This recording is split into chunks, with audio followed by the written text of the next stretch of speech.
Hello students, welcome to CAT online classes. Students, last class में हम लोगों ने ओम्स लॉ के बारे में पढ़ा था। आज लेक्चर 7 इलेक्ट्रिसिटी का है और आज की क्लास में हम लोग स्टडी करेंगे रेजिस्टेंस के बारे में और रेजिस्टिविटी के बारे में। राइट। तो स्टूडेंट्स, अगर हम लोग बात करें, लास्ट क्लास में जो हमारा लेक्चर 6 था, आपने उसको जो है रिवाइज किया होगा, पढ़ा होगा। राइट। और हम लोग थोड़ा अपने से जो है यहाँ पे रिवाइज करके देखते हैं Ohm's law. Ohm's law Ohm's law कहता है क्या है कि कोई भी कंडक्टर है, अगर कोई भी कंडक्टर है और उसके अक्रॉस जो है हमने एक बैटरी को जोड़ दिया है और बैटरी का पोटेंशियल डिफरेंस जो है V है, इन शॉर्ट हम लोग बात कर रहे हैं। ठीक। तो क्या होता है, एक करंट जो है वो बिल्डअप होने लगता है इन द सर्किट। क्यों? Due to the flow of electron. और फ्लो ऑफ इलेक्ट्रॉन क्यों हो रहा है? इस पोटेंशियल डिफरेंस के कारण। और हमने लास्ट क्लास में पढ़ा था कि इलेक्ट्रॉन जो है वो आगे की तरफ जो है आगे की तरफ वेलोसिटी से आगे मूव करता है इस पोटेंशियल डिफरेंस के कारण।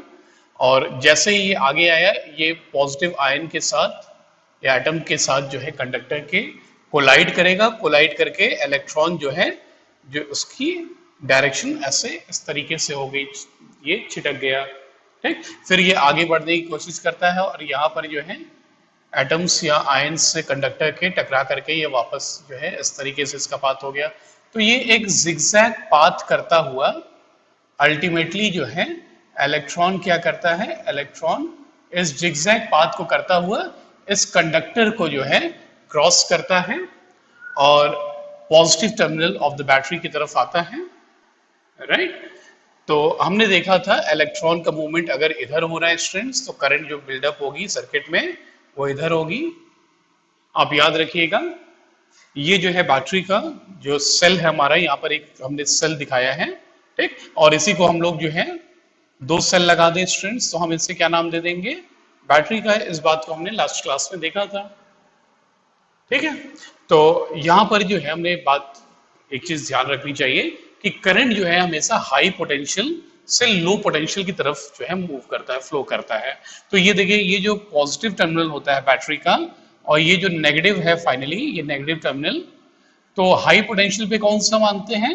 ये जो पॉजिटिव टर्मिनल है ये हाई पोटेंशियल पर और ये नेगेटिव टर्मिनल जो है लो पोटेंशियल पर। ठीक। तो हाई से आप देखेंगे लो की तरफ जो है पूरे सर्किट में करंट की दिशा ऐसी होगी। और या तो हम ऐसा भी कह सकते हैं कि करंट की डायरेक्शन कैसी होती है, it is opposite to the flow of electron. Free electron जिस दिशा में फ्लो करता है उसके ऑपोजिट।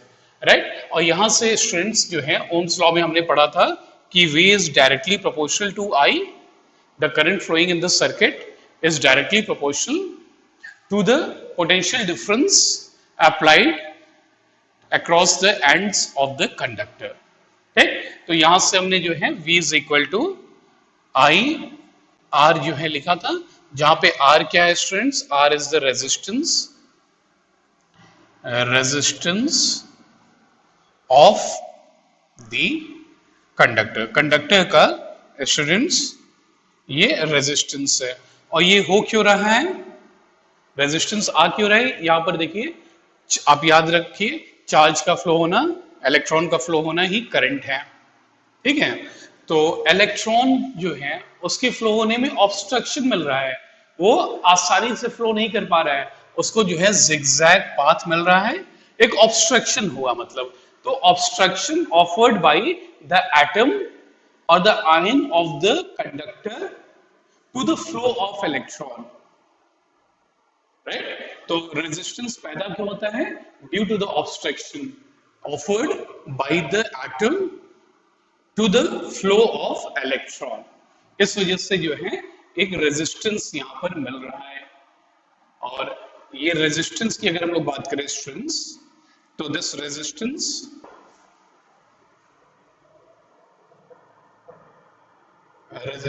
आप लोग लिख सकते हैं, it is due to the obstruction obstruction, it is due to the obstruction by the atom or ion of the conductor to the flow of electron, to the flow of electron। तो इस कारण से है। और होता क्या है, resistance की बात करें, it is the property by virtue of which it opposes the flow of current through the conductor। तो हम लोग रेजिस्टेंस के बारे में लिख सकते हैं, resistance it is the property of the conductor, it is the property of the conductor by virtue of which it opposes the flow of electric current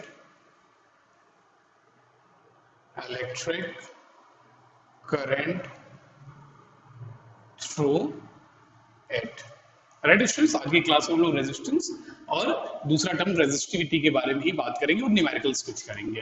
ठीक है, तो रेजिस्टेंस के बारे में जो है हमने ये लिखा, राइट, आप जो है इसे नोट कर लें। ये डेफिनेशन हमने जो है लास्ट क्लास में भी डिस्कस कर ली थी, आप ऊपर लिख लें किस कारण से है, तो ड्यू टू द ऑब्स्ट्रक्शन। देखिए स्टूडेंट्स, एक टर्म से हम लोग जो है वाकिफ होते हैं, रेजिस्टर। तो हमने बात किया कोई भी कंडक्टर जो होता है स्टूडेंट्स, ठीक है, कोई भी कंडक्टर होता है वो रेजिस्टेंस देता है, it provides resistance to the flow of current.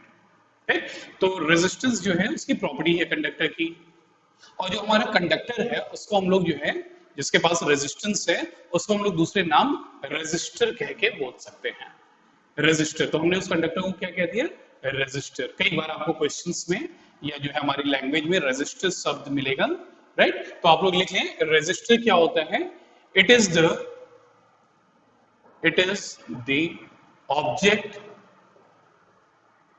object of some conducting material having desired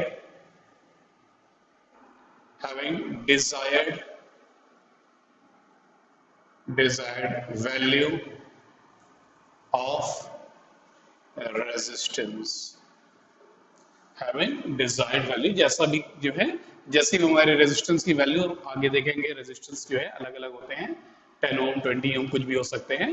तो जैसी जो है हमें चाहिए वो जो है हमने रेजिस्टेंस उसको जो है पिकअप कर लिया। ठीक है स्टूडेंट्स, तो रेजिस्टर क्या है, ऑब्जेक्ट है of some conducting material having desired value of resistance. अब देखिए स्टूडेंट्स, अगर हम लोग बात करें एसआई यूनिट की, एसआई यूनिट ऑफ रेजिस्टेंस, ठीक है, एसआई यूनिट क्या है, इसके सिंबल क्या है इसके। तो एसआई यूनिट आप जो है कैसे लिखेंगे, आपको पता है रेजिस्टेंस होता है V by I, Ohm's law, V is equal to I R. तो यूनिट क्या होगी स्टूडेंट्स इसकी, वोल्ट पर एम्पियर। तो you can write volt per ampere, या सिंपली स्टूडेंट्स इसकी जो एसआई यूनिट होगी वोल्ट पर एम्पियर, तो आप लोग लिख ही सकते हैं, नहीं तो आप सिंपली जो है ओम लिख सकते हैं। रेजिस्टेंस की यूनिट ओम होती है और इसको सिंबल में ओमेगा से शो करते हैं, राइट। इसका सिंबल कैसा है, this is the symbol, right, Greek word omega बोलते हैं उससे, ग्रीक लेटर है ओमेगा, और ओम जो है इसको प्रोनाउंस करते हैं, इट्स प्रोनाउंसिएशन इज ओम। तो अब बात करते हैं सिंबल। सिंबल कैसा होता है, आपको जो है कोई भी कंडक्टर है, जैसे हमने बात किया फैन है, लाइट है, एक कुछ भी है, तो हमारे सर्किट्स में लगे हुए हैं। तो सर्किट्स में हम लोग फैन नहीं बनाएंगे स्टूडेंट्स, या लाइट नहीं बनाएंगे, हम क्या करेंगे, जितना भी वो फैन या लाइट जितना भी रेजिस्टेंस जो है ऑफर कर रहा है, सिर्फ उस रेजिस्टेंस को बना देंगे, राइट। और जो सिंबल है रेजिस्टेंस का, आपको एक लाइन ऐसे खींचे और फिर एक जिगजैग, ये उबड़ खाबड़ सा क्या है कि किसी चीज को, कोई चीज फ्लो करना चाह रही है और उसको जो है रुकावट पैदा कर रहा है, राइट। तो ये जो है सिंबल है रेजिस्टेंस का। और रेजिस्टेंस के ऊपर आप देखेंगे जो है नॉर्मली 10 ओम लिखा होगा। ये क्या है, इस रेजिस्टेंस की, इस रेजिस्टर की जो रेजिस्टेंस है वो क्या है, 10 ओम है। कुछ भी हो सकती है, 10 ओम, 20 ओम, 1 ओम, 2 ओम, वट एवर। ठीक, अब स्टूडेंट्स जो है इसको लिख लें, symbol of resistance, symbol of resistance. और रेजिस्टेंस का काम क्या होता है स्टूडेंट्स, तो ये जो है सर्किट में करंट को कंट्रोल करता है, रेगुलेट करता है। ठीक, अगर आपको ज्यादा जो है करंट चाहिए तो आप रेजिस्टेंस को कम कर दें सर्किट के अंदर, और आपको कम करंट चाहिए तो आप जो है सर्किट में ऐसा रेजिस्टेंस लगाएं जिसकी वैल्यू जो है ज्यादा हो। ठीक, तो हम लोग लिख सकते हैं रेजिस्टेंस का काम क्या है, resistance controls the strength of electric current in the circuit। किसी भी इलेक्ट्रिकल सर्किट में करंट की जो है वैल्यू को कंट्रोल करना, कम करना, ज्यादा करना, जैसा आपको करना है। आपको अगर करंट की वैल्यू को स्टूडेंट्स देखिए, अगर हम लोग बात करें, करंट होता क्या है ओम्स लॉ से, V by R, I is equal to V by R, ठीक है, V is equal to I R. तो अगर आपको सर्किट में चाहिए, आप चाहते हैं कि करंट की वैल्यू स्टूडेंट्स ज्यादा हो, तो आपको क्या करना होगा, रेजिस्टेंस की करंट ज्यादा हो, उसके लिए रेजिस्टेंस को बोलिए सर्किट में आप जो इंक्लूड करें वो कम कर दें। ठीक, और आप चाहते हैं कि करंट की वैल्यू जो है सर्किट में कम हो, तो आप क्या करेंगे, रेजिस्टेंस की वैल्यू को आप इंक्रीज कर दीजिए, ऑटोमेटिकली जो है आपकी करंट, जैसा भी आपकी जो है वैल्यू होगी रेजिस्टेंस, उसके अकॉर्डिंग आपका जो रेजिस्टेंस है, आपका जो करंट है वो कंट्रोल हो जाएगा, कम ज्यादा आप कर सकते हैं। तो इसका काम क्या है रेजिस्टेंस का, control the strength of electric current, या सिंपली हम कह दे सकते हैं कि ये जो है करंट को कंट्रोल करने के या रेगुलेट करने के काम में आता है, राइट स्टूडेंट्स। तो ये तो बातें हो गई रेजिस्टेंस के बारे में। ठीक, अब आइए हम लोग जो है कुछ क्वेश्चंस करते हैं ओम्स लॉ के बारे में, ओम्स लॉ के ऊपर, और फिर उसके बाद हम लोग बात करेंगे फैक्टर्स, क्या क्या फैक्टर्स हैं जिन पे रेजिस्टेंस डिपेंड करता है। ठीक, तो आइए हम पहला क्वेश्चन करते हैं स्टूडेंट्स, और हमारा फर्स्ट क्वेश्चन है, आप लिखिए, what is the resistance of electric arc lamp, what is the resistance of electric arc lamp when hot if the lamp uses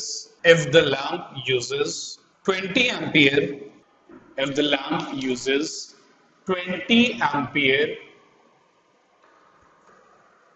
when connected to a 220 volt supply, when connected to 220 volt supply। तो आइए students देखते हैं resistance कितना होगा, जो है arc lamp का resistance आपको पता करना है, राइट। तो देखिए हम लोग करें, तो यहाँ पर सीधे सीधे हम लोग applying Ohm's law, V is equal to I R, तो यहाँ से R is equal to V by I, बहुत सिंपल। V की वैल्यू है 220 और करंट बेटा कितने हैं 20, तो आपकी वैल्यू जो रेजिस्टेंस की हो गई कितनी, 11 ohm. This is the desired value of resistance 11 ohm. अब वीडियो को पॉज करें, नोट कर लें, फिर हम लोग स्टूडेंट्स आगे जो है नेक्स्ट देखेंगे question.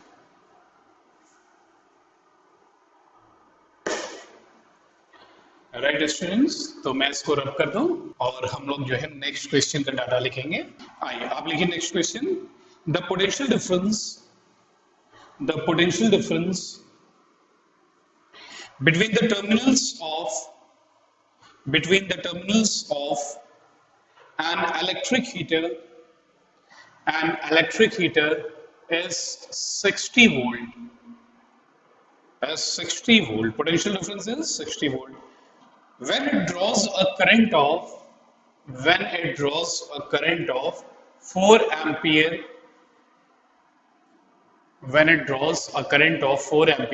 from the source, what current, अब देखिए अगला जो है पार्ट ये कह रहा है कि what current I dash आपको पता करना है, what current will the heater draw if the potential difference is increased to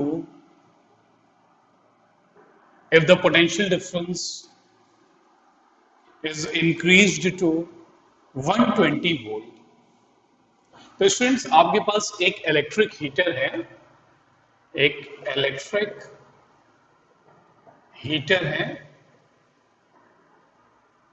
ठीक है, और वो जो है 60 वोल्ट की सप्लाई पर जो हम लोग उसे यूज करते हैं, राइट, जो है 60 वोल्ट की जो है बैटरी पर यूज कर रहे हैं, तो करंट कितना ले रहा है 4 एम्पियर। तो अब जो है हीटर का जो एलिमेंट है, राइट, उसका रेजिस्टेंस हम लोग पता करते हैं कि उस हीटर के रेजिस्टेंस का, हीटर के एलिमेंट का रेजिस्टेंस कितना है स्टूडेंट्स। तो देखिए रेजिस्टेंस कितना होगा, R is equal to Ohm's लगाइए V बाई आई, ठीक है, और यहां से जो है आपकी वैल्यू R की कितनी आ जाएगी स्टूडेंट, 60/4 इज इक्वल टू 15 ओम। 15 ओम जो है वैल्यू है रेजिस्टेंस की, हीटर की। अब देखिए क्या कह रहा है यहां पर, सेकंड जो पार्ट है कि करंट बताइए कितनी अब जो है वो ड्रॉ करेगा जब पोटेंशियल डिफरेंस इतना है। तो देखिए जो रेजिस्टेंस है कॉइल का, जो हीटर का रेजिस्टेंस है स्टूडेंट्स, वो तो जो है उतना ही रहेगा, रेजिस्टेंस उसकी उतनी ही रहेगी। तो हम लोग लिखेंगे R जो है वो कितनी है, 15 ओम है। तो यहां से आप I डैश करंट निकालने की आपको जो है कह रहा है, और V डैश जो नया पोटेंशियल डिफरेंस है वो 120 है। तो आप ओम्स लॉ लगा दीजिए, I is equal to V dash upon R। ठीक, रेजिस्टेंस चेंज नहीं होगा क्योंकि वो तो जो है उस कॉइल की प्रॉपर्टी है जो है वो है, आ रही बात समझ में। तो यहां से आपका जो है I डैश कितना हो जाएगा, जो अब करंट ड्रॉ करेगा ये V डैश है 120 और R है 15 ओम। तो ये आपका आ गया 15 8 जा 120, तो आपको 8 एम्पियर की करंट जो है स्टूडेंट्स ड्रॉ करेगा अब ये हीटर आपका, राइट। आप इस क्वेश्चन को पॉज, सॉल्यूशन को पॉज करें और आप जो है खुद से लगाने की कोशिश करें, ठीक, और नहीं हो तो फिर जो है एक बार सॉल्यूशन को देखें। चले, तो आप जो है इसे नोट करें स्टूडेंट्स, और फिर हम लोग आगे चलते हैं, factors affecting resistance. Okay students, आगे जो है हम लोग चलते हैं factors on which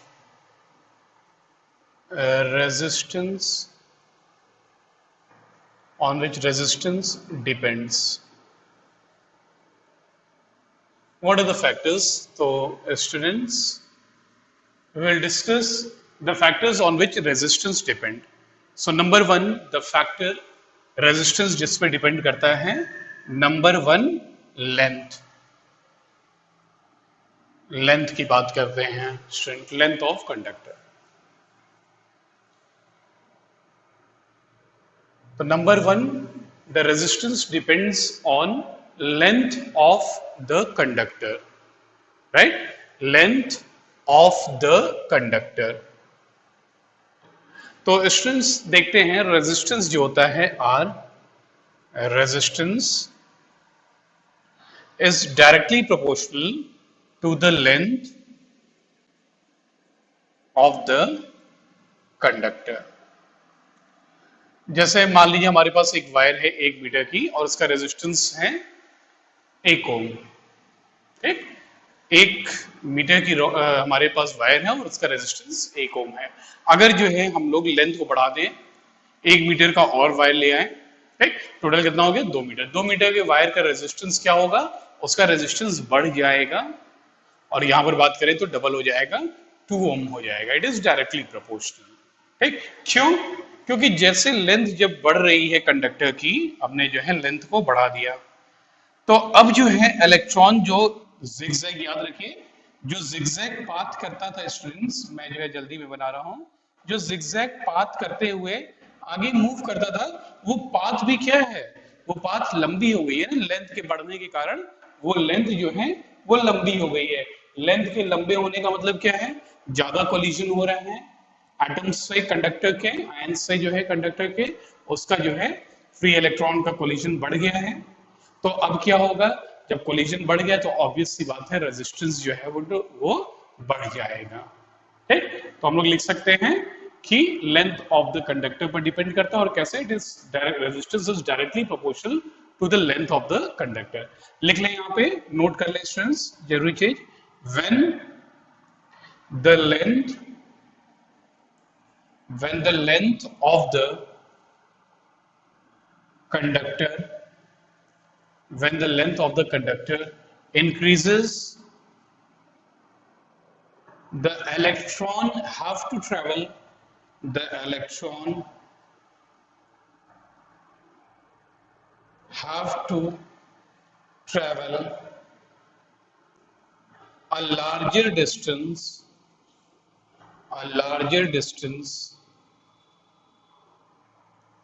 as a result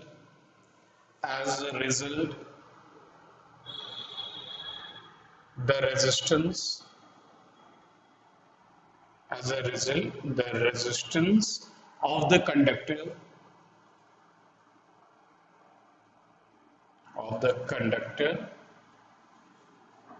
also increases।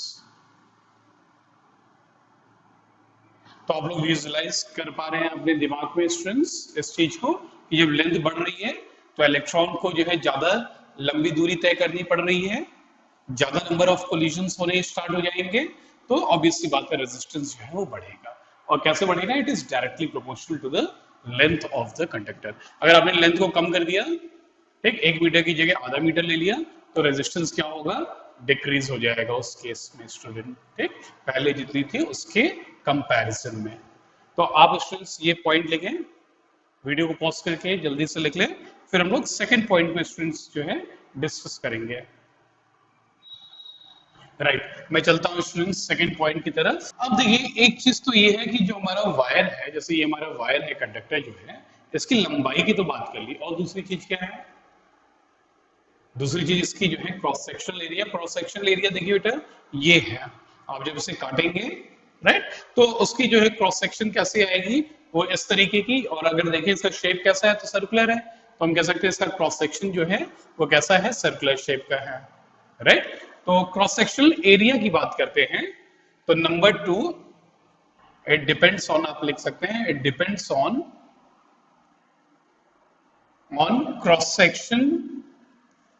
cross sectional area of conductor।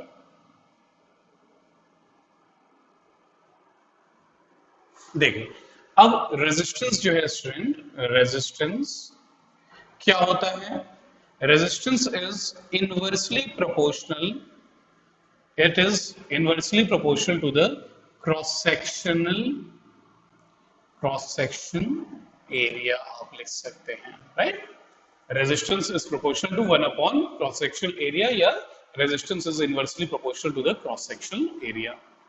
ठीक, अब इसको जो है विजुअलाइज करने की कोशिश करिए, मैं आपको समझाता हूं ऐसा क्यों हो रहा है। जब आप क्रॉस सेक्शन एरिया को बढ़ा देंगे, ये जो क्रॉस सेक्शन एरिया स्टूडेंट्स आपको दिख रहा है, आपने इसको बढ़ा दिया, तो बढ़ा देंगे तो क्या होगा, इलेक्ट्रॉन को जो है अब पास होने के लिए, जो जिगजैग पाथ कर रहा था, अब जो है इसको कन्वीनियंस होगा, और जब जो है क्रॉस सेक्शन एरिया को आप कम कर दें तो क्या होगा, इलेक्ट्रॉन को बहुत ही कठिनाई होगी स्टूडेंट्स जो है निकल पाने में। देखिए, आपने जो है जब एरिया को कम कर दिया तो electron finds it difficult to pass through the conductor. ठीक। तो इस वजह से जो है रेजिस्टेंस क्रॉस सेक्शनल एरिया पर कैसी है, इनवर्सली। जब एरिया ज्यादा है तो रेजिस्टेंस जो ऑफर होगा वो कम, और जब कम है तो इलेक्ट्रॉन को कठिनाई होगी पास होने में, तो क्या होगा, रेजिस्टेंस ऑब्वियसली बढ़ जाएगा स्टूडेंट। ठीक, तो मैं इस बात को वर्ड्स में लिख दूं, आप जो है इसे नोट करिए मेरे साथ। If the cross section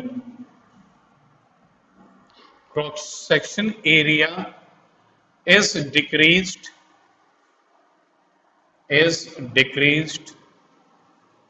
cross section area is decreased of the conductor,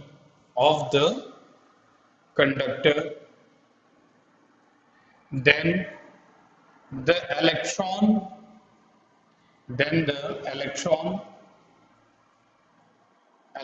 finds it more difficult to pass through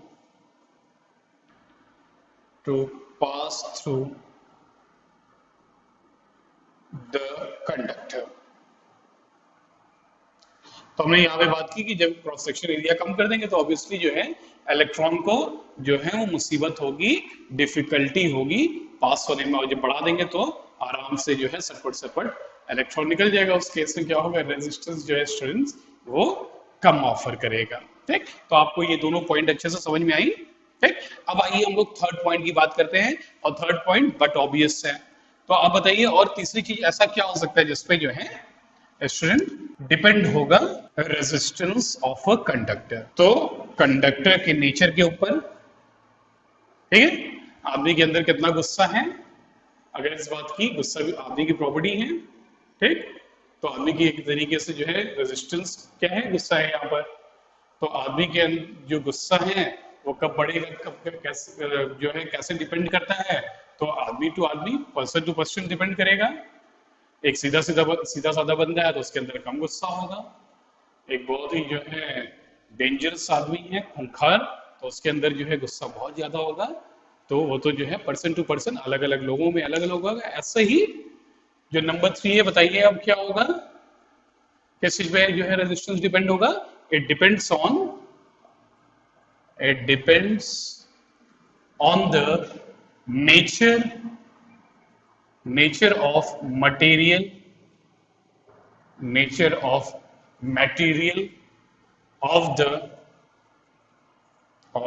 conductor। जैसा जो है कंडक्टर का नेचर है, मटेरियल जिससे बना है वो, वैसा उसका रेजिस्टेंस होगा। अगर सिल्वर का है तो रेजिस्टेंस बहुत ही कम होगा, कॉपर का है तो थोड़ा सा ज्यादा होगा उससे।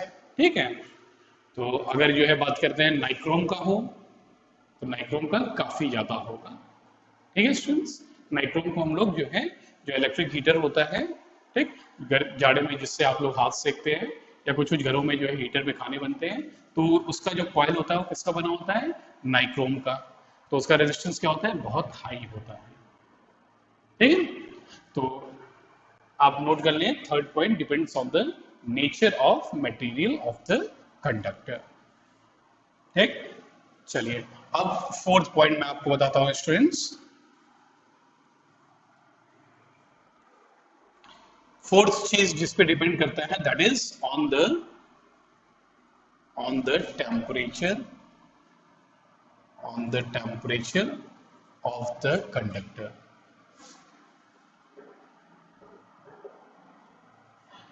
तो रेजिस्टेंस जो है बेटा वो टेम्परेचर के ऊपर भी निर्भर करता है। ठीक है, टेम्परेचर के ऊपर भी डिपेंड करता है। अगर टेम्परेचर को बढ़ा दिया जाए, ठीक, टेम्परेचर को आप जो है किसी कंडक्टर को, या वैसे ही मान लीजिए किसी कंडक्टर में जो है करंट फ्लो हो रहा हो, ठीक, तो करंट के फ्लो होने से उसका अपने आप ही टेम्परेचर जो है बढ़ने लगता है, वो गर्म होने लगता है। ठीक, क्यों, क्योंकि टक्कर होने से क्या होगा, टक्कर होने से जो है टेम्परेचर ऑब्वियसली बढ़ेगा। ठीक है, तो टेम्परेचर क्या होता है, जब भी किसी वायर में करंट फ्लो हो रहा हो तो उसका टेम्परेचर बढ़ने लगता है। तो टेम्परेचर बढ़ेगा तो क्या होगा, उसका रेजिस्टेंस कांस्टेंट नहीं रह जाएगा, उसका रेजिस्टेंस जो है वो बढ़ने लगता है। ठीक, इसलिए जब हमने ओम्स लॉ की बात की थी तो हमने ओम्स लॉ में बोला था कंडीशन क्या है, V is equal to IR की, या V is directly proportional to I की, कि द टेम्परेचर और द अदर फिजिकल कंडीशंस जैसे टेम्परेचर, प्रेशर, ठीक, ये जो है क्या हो, ये रिमेन कांस्टेंट हो, ठीक है। अदरवाइज जो है टेम्परेचर अगर चेंज हो गया, ठीक है, टेम्परेचर चेंज हो गया तो रेजिस्टेंस बढ़ जाएगा, फिर आपका जो है रेजिस्टेंस बढ़ गया तो फिर वो वहां पे ओम्स लॉ वैलिड नहीं हो पाएगा, ठीक है। तो इस वजह से जो है हमने बात की थी वहां पर ओम्स लॉ में कि टेम्परेचर जो है वो कांस्टेंट रखिए। तो टेम्परेचर के ऊपर जो है कंडक्टर का रेजिस्टेंस जो है वो डिपेंड करता है। अगर टेम्परेचर को बढ़ा दें students, if the temperature is increased then the resistance will also get increased, और टेम्परेचर को आप अगर कम कर दें तो रेजिस्टेंस भी कंडक्टर्स में जो है वो कम हो जाता है स्टूडेंट्स, ठीक। तो आप लोग लिख लें, if the temperature is increased the resistance also increases, and if the temperature of the conductor is decreased then the resistance of the conductor is also decreased, ठीक। आप ऐसे जो है वीडियो को पॉज करें, इन चीजों को आप अपने शब्दों में लिख लें फटाक से। राइट स्टूडेंट्स, चलते हैं आगे। देखिए अब स्टूडेंट्स जो है हमने बात किया था कि resistance is directly proportional to length और resistance is inversely proportional to area, ये हमने लिखा इक्वेशन 1 और ये इक्वेशन 2। अब लिखते हैं इन्हीं दोनों इक्वेशंस की हम लोग बात करें, ठीक है। तो combining equation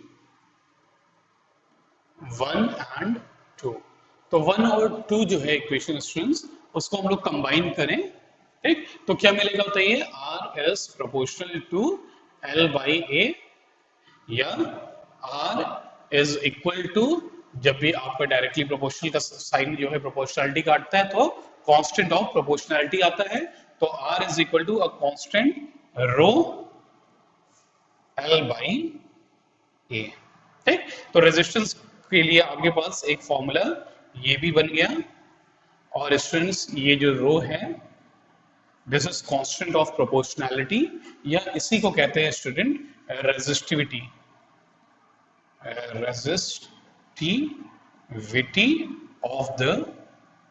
resistivity of the conductor, या और इसको जो दूसरा नाम है उसे कहते हैं स्पेसिफिक रेजिस्टेंस, स्पेसिफिक रेजिस्टेंस,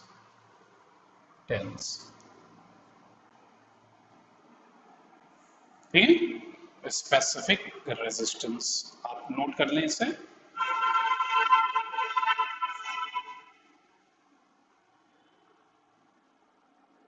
आप नोट कर लिए, चलिए। तो मैं ये जो है रो को रेजिस्टिविटी ऑफ द कंडक्टर या स्पेसिफिक रेजिस्टेंस लिखा हूं और मैं इसे यहाँ पे रब कर दिया, ठीक है। तो रेजिस्टिविटी के लिए आपके पास फॉर्मूला क्या बना, resistivity is equal to R A by L, R A by L, ठीक। और स्टूडेंट ये जो रेजिस्टिविटी है लिखें, resistivity does not depend on the length and area, cross section area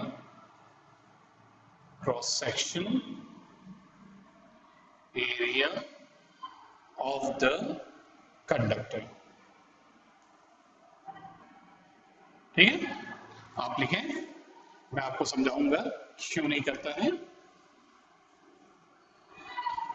और डिपेंड किस पे करता है रेजिस्टिविटी वो भी हम लोग बात कर लें। रेजिस्टिविटी डिपेंड्स ऑन ये बस दो चीजों पे डिपेंड करता है, on nature of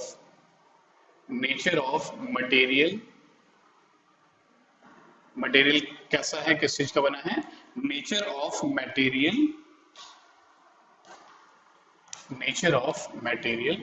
of the conductor, और दूसरा स्टूडेंट रेजिस्टिविटी डिपेंड करता है on the temperature on the temperature of the conductor, conductor के टेम्परेचर के ऊपर। तो ये जो है नेचर ऑफ मटेरियल और दूसरा टेम्परेचर के ऊपर रेजिस्टिविटी डिपेंड करता है, लेंथ और एरिया ऑफ क्रॉस सेक्शन के ऊपर डिपेंड नहीं करता है स्टूडेंट। ठीक है, तो रेजिस्टिविटी अगर हम लोग बात करें, ठीक, टेम्परेचर वगैरह सभी चीज को कांस्टेंट माने अगर, तो हम लोग कहेंगे रेजिस्टिविटी जो है वो किसी भी जो है, अगर बात करें कंडक्टर का, जैसे अगर वो कॉपर का बना है तो उसका जो है कुछ है और वो फिक्स है, रेजिस्टिविटी इतनी ही होगी, कॉपर की, एल्यूमिनियम की इतनी ही होगी, ठीक है, कुछ वैल्यूज हैं। और अगर बात करें आयरन की तो इतनी ही होगी, ठीक, at a fixed temperature resistivity इतनी है। मगर रेजिस्टेंस की बात करें तो रेजिस्टेंस आप नहीं कह सकते कि कॉपर की वैल्यू कितनी है, ठीक है, लेंथ बढ़ा दिया तो क्या है, लेंथ बढ़ा दिया तो रेजिस्टेंस उसका बढ़ जाएगा, ठीक है, क्रॉस सेक्शनल एरिया पे निर्भर करता है। मगर रेजिस्टिविटी में ऐसा नहीं, फिक्स है, आयरन है उसकी रेजिस्टिविटी इतनी है, स्टील है उसकी रेजिस्टिविटी दिस मच है। Is it clear students? ठीक, तो आप जो है इन्हें नोट करें, फिर मैं आपको आगे समझाता हूं। Resistivity does not depend on the length and cross sectional area of the conductor. It depends on the nature of material and also on the temperature of the conductor. ठीक, और स्टूडेंट्स हम लोग बात करते हैं इसकी एसआई यूनिट क्या है, बताइए। एसआई यूनिट ऑफ रेजिस्टिविटी कभी कभी आप क्वेश्चन में जो है स्पेसिफिक रेजिस्टेंस भी सुन सकते हैं, तो उसका भी मतलब रेजिस्टिविटी ही है, ठीक, स्पेसिफिक रेजिस्टेंस। सॉरी, तो यहाँ पर स्टूडेंट्स हम लोग जो है रेजिस्टिविटी की एसआई यूनिट देखें तो रो की एसआई यूनिट क्या होगी, रेजिस्टेंस का बताइए, रेजिस्टेंस का बताइए, ओम, एरिया का मीटर स्क्वायर और लेंथ का मीटर, तो एक मीटर मीटर कैंसिल, कितना होगा, ओम मीटर, ओम और मीटर, ठीक, this is the SI unit of resistivity, आप नोट कर लें, राइट। अब देखिए स्टूडेंट्स हम लोग जो है डेफिनेशन देख लेते हैं रेजिस्टिविटी की, क्या डेफिनेशन है, ठीक है। तो रेजिस्टिविटी जो होती है rho is equal to R A by L. तो आप ऐसा भी कह सकते हैं कि आपके पास एक कंडक्टर है जिसकी लंबाई जो है स्टूडेंट्स, देखिए आपको याद करने की कुछ भी चीज जरूरत नहीं है, डेफिनेशन रटना ही नहीं है, आपको सारी चीजें जो है समझनी है, और समझ ही गए तो आप जो है कभी भी कुछ भी लिख देंगे। आपको जो है सोते हुए कोई उठाएगा और पूछेगा बताइए भाई रेजिस्टिविटी की डेफिनेशन क्या है, तो फटाफट फटाफट आप जो है बोल देंगे, राइट। अगर आपने समझा है तब, रट्टा मारेंगे तब जो है दिक्कत होगी, ठीक, तब आपको जो है भूल जाएगा चीजें कुछ समय के बाद। देखिए रेजिस्टिविटी जो है किसी भी कंडक्टर की उसके रेजिस्टेंस के बराबर होती है। रेजिस्टिविटी कंडक्टर की उसके रेजिस्टेंस के बराबर होती है यदि हम लोग जो है कंडक्टर की लेंथ 1 मीटर और क्रॉस सेक्शनल एरिया को 1 मीटर स्क्वायर ले लें। तो रेजिस्टिविटी क्या होगा, resistivity of a conductor is equal to the resistance of that conductor when we take length of the conductor as 1 meter and area 1 meter square। मतलब जो है यदि लंबाई जो है इसकी 1 मीटर है और इसका cross sectional area 1 metre square है, तो इसका जो रेजिस्टेंस है वही इसकी रेजिस्टिविटी के बराबर है, वही उसका रेजिस्टिविटी भी है, ठीक, आपको समझ में है। अगर इस हम लोग कंडक्टर की लेंथ 1 मीटर ले और उसकी cross sectional area 1 metre square ले, तो इस कंडक्टर का जो रेजिस्टेंस है वही उसकी रेजिस्टिविटी भी होगा, ठीक। तो स्टूडेंट्स इस बात को हम लोग डेफिनेशन में लिख लें, आप लोग लिखें resistivity of a material, resistivity of a material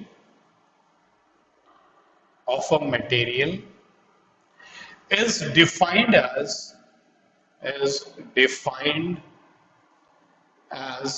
the resistance offered by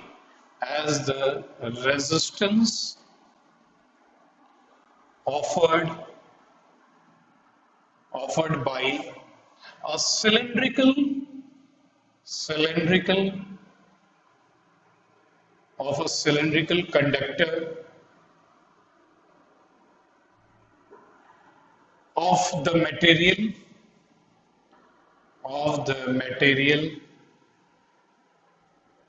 of cross section area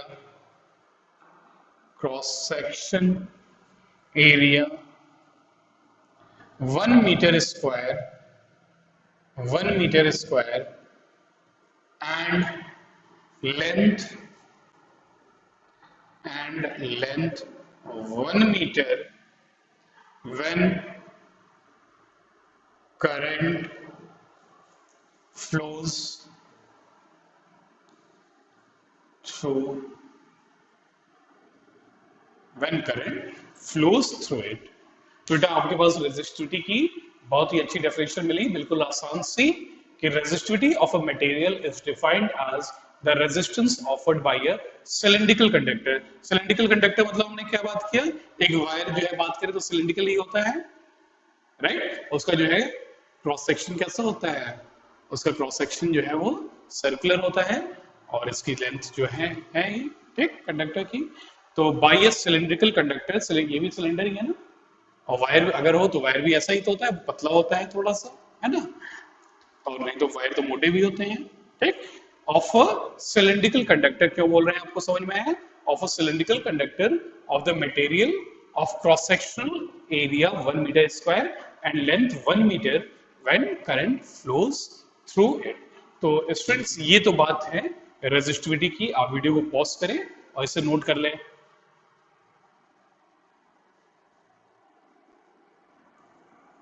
right students, तो आपको रेजिस्टेंस और रेजिस्टिविटी में जो है अंतर पता चला। रेजिस्टेंस क्या है, 10 मीटर लंबा भी वायर है, 50 मीटर लंबा वायर है तो भी उसका रेजिस्टेंस है, कुछ रेजिस्टेंस होगा। और रेजिस्टिविटी मतलब क्या है कि आपको उसका 1 मीटर को ही कंसीडर करना है और उसका क्रॉस सेक्शनल एरिया को 1 मीटर स्क्वायर ही कंसीडर करना है। लिमिटेशन है रेजिस्टिविटी पता करने के लिए कि आपकी लेंथ है 1 मीटर और area, cross section area 1 metre square, तो इसका जो रेजिस्टेंस है वही रेजिस्टिविटी है, ठीक। तो ऐसे केस में रेजिस्टिविटी तो कोई भी जो है मटेरियल की फिक्स्ड हो गई, अगर टेम्परेचर फिक्स्ड है तो, ठीक। मगर रेजिस्टेंस जो है वो किसी मटेरियल का फिक्स नहीं है। अगर उस मटेरियल का जो है हमने 1 मीटर की लंबाई लिया और उसका रेजिस्टेंस 1 ओम है तो 2 मीटर लंबाई लेंगे तो रेजिस्टेंस क्या हो जाएगा, उसका चेंज हो गया, 2 मीटर हो गया। 3 मीटर लंबा ले लिया तो 3 ओम हो गया, राइट। आपको कॉन्सेप्ट समझ में आया डिफरेंस रेजिस्टेंस और रेजिस्टिविटी के बारे में, ठीक स्टूडेंट्स, राइट। अब देखिए हम लोग जो है बात करते हैं स्टूडेंट्स कि कंडक्टर और इंसुलेटर, इनकी रेजिस्टिविटी जो है लिख लेते हैं, है ना। तो अगर बात करें कंडक्टर की स्टूडेंट्स, आप याद रखिए conductor have large number of free electrons। Conductor के पास large number of free electrons होते हैं, therefore its resistivity is less, काफी कम होती है। और कितनी होती है, about 10 to the power -8 ohm meter, right, 10 to the power -8 ohm meter to 10 to the power -6 ohm meter। और इंसुलेटर की बात कर लीजिए तो इंसुलेटर में क्या होगा, फ्री इलेक्ट्रॉन्स होते ही नहीं है ना। और इंसुलेटर क्या है, करंट को पास ही होने नहीं देता है, मतलब रेजिस्टिविटी इसकी बहुत हाई होती है, ठीक। तो लिख लीजिए has no free electron,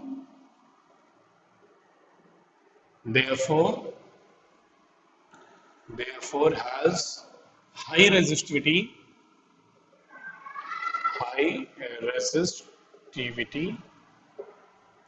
of 10 to the power 10 ohm to 10 to the power 17 ohm, ठीक। तो हम लोग कह सकते हैं classification of conductors and insulator on the basis of their resistivity, ठीक। आप नोट कर लीजिए स्टूडेंट, वीडियो को पॉज कर लें, फिर हम लोग कुछ क्वेश्चंस करते हैं, राइट। आप जल्दी जल्दी जो है उसे नोट कर लें। ओके स्टूडेंट्स, तो आप लोगों ने जो है classification of conductor and insulator based on their resistivity आपने जो है उसे लिखा, राइट। अब आज की क्लास में स्टूडेंट्स हमने रेजिस्टेंस और रेजिस्टिविटी के बारे में जो है चीजों को समझा है। नेक्स्ट क्लास स्टूडेंट्स जो हमारा लेक्चर 8 होगा उसमें हम लोग बात करेंगे, राइट। हम लोगों को डिस्कस करना होगा वहां पर combination of resistance. Combination of resistance जो है सीरीज पैरेलल दो कॉम्बिनेशन होते हैं, उसको हम लोग पढ़ेंगे। बहुत ही मजेदार टॉपिक है स्टूडेंट। और रेजिस्टेंस और रेजिस्टिविटी जो आज हमने पढ़ा रेजिस्टिविटी, ठीक, आप उसको जो है अच्छे से प्रिपेयर कर लीजिएगा नेक्स्ट क्लास के लिए। और नेक्स्ट क्लास में हम लोग जो है कुछ न्यूमेरिकल क्वेश्चन की जो है डिस्कशन करेंगे, पहले रेजिस्टेंस रेजिस्टिविटी पे, फिर उसके बाद हम लोग मूव करेंगे on combination of resistance. Okay students, thank you for watching the video.